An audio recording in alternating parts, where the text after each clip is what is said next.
Greetings and salutations. Unfortunately for you, I'm back. One more video before I go back to work tomorrow. So, anyways, the interesting thing about our hobby is that certain games beget other certain games.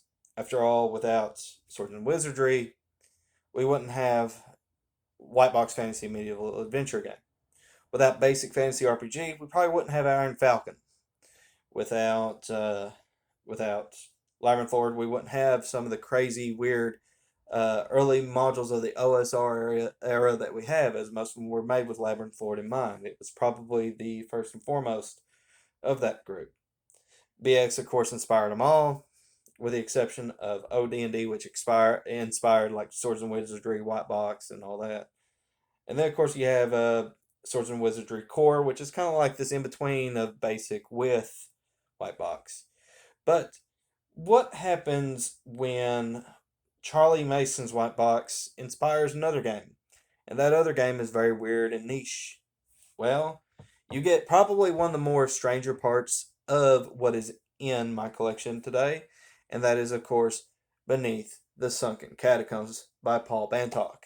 So, many of you might even have this in your collection, but I'd say most of you do not. You probably never even heard of this work.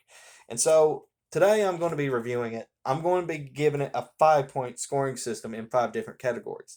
One of them will be cost, one of them will be readability, one of them will be ease of use, one of them will be availability, and the other one is support. Cost, because I believe that is going to be the primary factor of why people buy books. Readability, because at the end of the day, you still have to read the stinking thing. If the thing is not easy enough to read, and if it's not fun to read, you don't want to read it. You don't want to open it up. You don't even want to mess with it. Ease of use. After all, this thing has to be able to uh, endure long term at the table play. How easy is it for you to look up a rule if you come into conflict with a player over something at the table? Availability, how, like, obviously you can't sell it if you can't find it. And then support, which is very important, what I feel like a lot of OSR games miss out on. After all, it doesn't mean much if your product doesn't have other product to go with it. And so we are going to be going down today and starting off with, give me just a second. All right, we're going to be starting off with cost. Now, White Box Fantasy Medieval Adventure Game by Charlie Mason. This is dirt cheap to free, depending on the PDF. This is also the same thing. However, there's a big caveat I want to mention about this work. This work is actually inspired by this work. I know that because in the back, towards the back, it says that is inspired by other great OSR games, specifically naming White Box Fantasy Medieval Adventure Game and Dungeon Crawl Classics. And we'll get to that inspiration here in just a second. But a big caveat, a huge caveat. The work in this, it is done by Willem McAuslin and Jane V. West for the character sheet, and then Michael Clark does the cover art for this specific version of the game that I have. This is done by Night Cafe, which is an AI art generator. That might be a deal breaker for a lot of you. I understand AI art is a very touchy subject within this hobby right now. Personally speaking, I don't think it's a bad thing when you're using it privately at your table. When it comes to more commercial use, we become a little bit blurrier on that because I feel that it is not exactly very wise to do that, to charge money for something that has pictures that are created by prompts rather than by an artist. But when we're talking about something that is available for free in PDF form, and it costs just the same as this, and this really only costs as much as it does because of the at cost to print, the waters get more murkier. So keep that in mind. It might be a deal breaker for you if AI art is indeed a, a, a deal breaker for you. Let's talk about readability. Now, of course, I'm going to be comparing this a lot with White Box. I have to. It's just these two. This doesn't exist without this. Now, Both of them seem to use the same size font and the same kind of font. It's just that this, the pictures and the layout on some pages is a little murky. It becomes a little harder to read in some places. When there's just text, it's not as big of a deal. The pages are kind of considerably darker, but when they're kind of along some of the inset pictures, it becomes a little difficult to read. For whatever reason, and I think it's mostly because most of the pictures in White Box have a border around them to differentiate and to essentially split some of the pictures up. And even within the bestiary where you don't have that going on, it's not so. It doesn't feel like it's trying to jam pack itself in there. Just for whatever reason, this doesn't read as well as this. That being said, it reads almost the same as that. It's just that I had to knock off a couple points because of the pictures seeming to kind of contest the page with the prose. So I had to knock off a couple points there. Ease of use. This is just as easy to use as this. It's essentially the same game. It's just that it's got some different stuff in it. It's got character class variants, such as let's just as a quick example, you have for the for the okay, we landed on thief, so you could be your standard thief, or you could be a thug, a burglar, a sharpshooter, or woodland scout. Each class kind of has their own little, kind of like a feat thing, for lack of a better term. And so when you're talking about the variants, they essentially are trying to gain one feat for a different feat, or for like a different focus kind of thing, right? And so like you have like woodland priests to basically be like druids, and you also have in the back you have some monsters as class thing, including a mutant class which has a beneficial and a hindering mutation. So it provides some interesting things. And the character creation is just as easy as it is in White Box Fantasy Medieval Adventure game. It is. I could easily see this being easy to use at the table. And what it takes from Dungeon Crawl Classics is that in the back, it actually has rules for a level 0 creation, making 0 level characters. And it has some d6 tables. Like, let's say dexterity is your highest, and you're going to be going with highest. You roll a d6. And what did I get? I got a 5, which means I'm an elven dancer. So I'm going to be an elf whenever I reach level 1. But, of course, that is going to be my race. And I'll start off with a knife that does a d6 minus 1, and I get d6 small bells. So that's just something to add in. Uh, the Other than that, it's got things like some wandering monster tables. Like, what are the monsters doing when you run into them? Like, what's the deal here?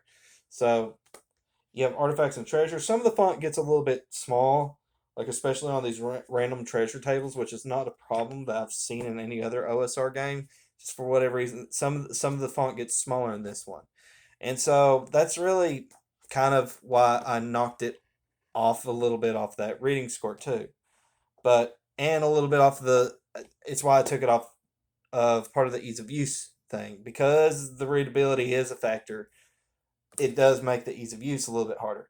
Availability.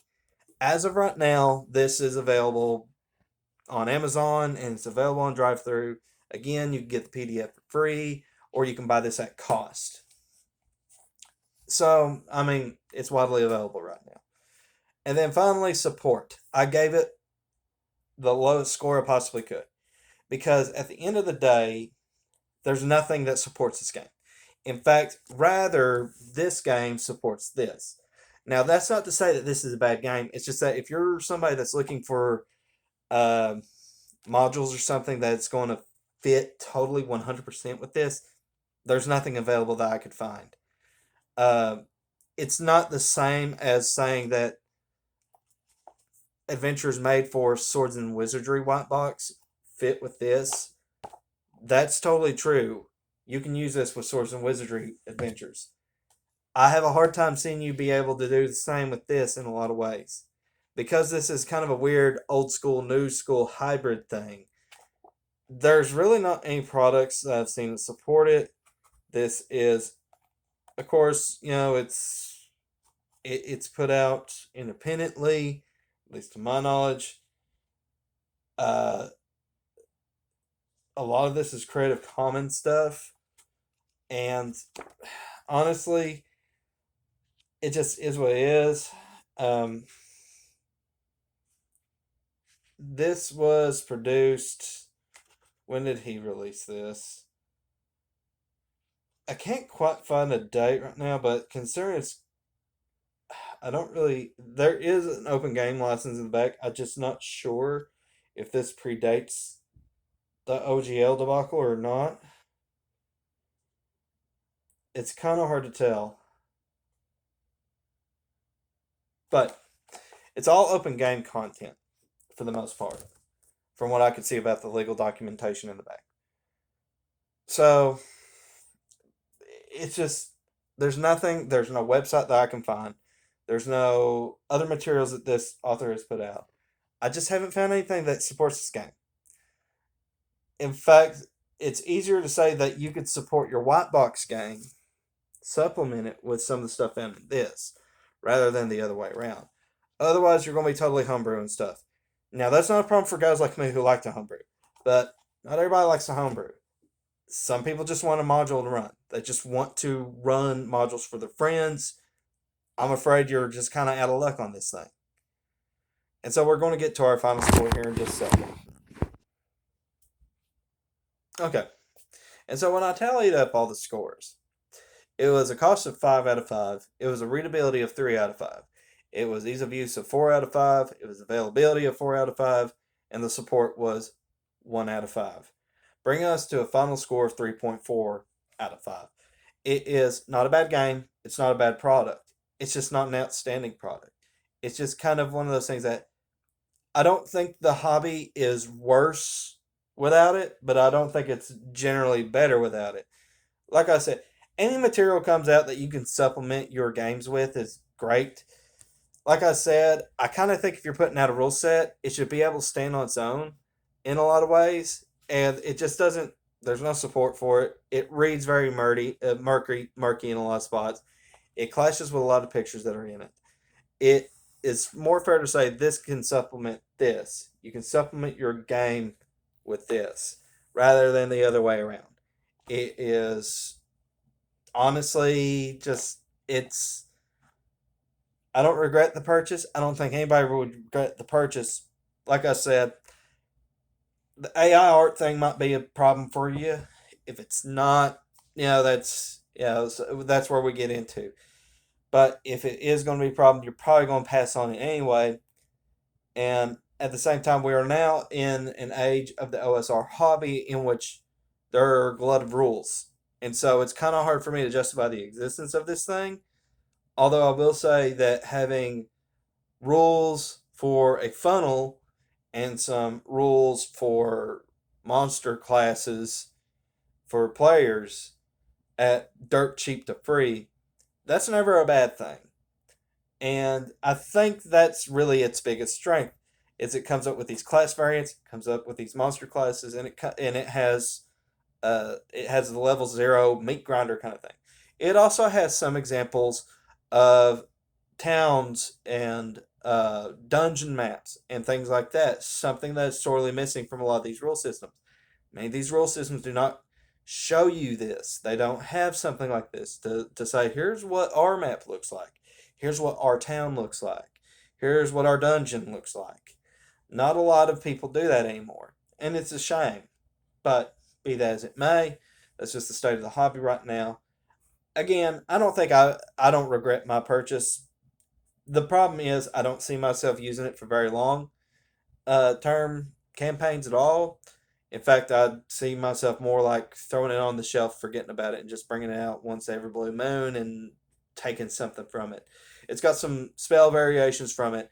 Although it's cut out, by what I've seen, it's cut the sleep spell out of it altogether. There is no sleep spell which is kind of the interesting history of this game. Apparently, this game started off as Paul Bantock's way of trying to keep the sleep spell in check in his white box game, and then it just kind of turned into redoing classes, rebalancing classes, and then that's how we ended up here. So, I mean, he's done something that I haven't done, which is publish a rulebook. I think he does have something to be proud of because it is a very strange little thing. It's a very niche little thing, but it is a strange little thing. And I can't fault him when he's released it at cost, as opposed to what a lot of guys do, and they put a shiny cover on it and charge $70 for it on Kickstarter.